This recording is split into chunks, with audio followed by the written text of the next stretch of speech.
خسارة نادي الزمالك النهاردة أمام فيوتشر 1-0 في الدوري الممتاز.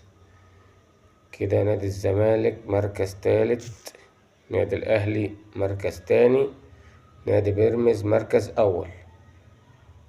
الزمالك لعب النهاردة في الدوري، كان بيلعب فيوتشر وخسر 1-0.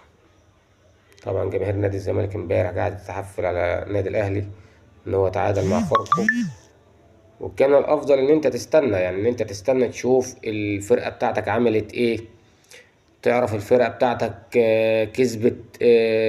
حفل يا عم براحتك واعمل اللي انت عايزه. فالنهارده النادي الزمالك خسر 1-0، يعني ما تعادلش، خسر النهارده. فانت فرصة كبيرة يعني. حفلت امبارح، فالنهارده مستني بقى جمهور النادي الاهلي هيحفل عليك زي ما انت حفلت عليه برضه. كان المفترض تستنى تشوف فرقتك هتعمل ايه، وبعد كده اعمل اللي انت عايزه.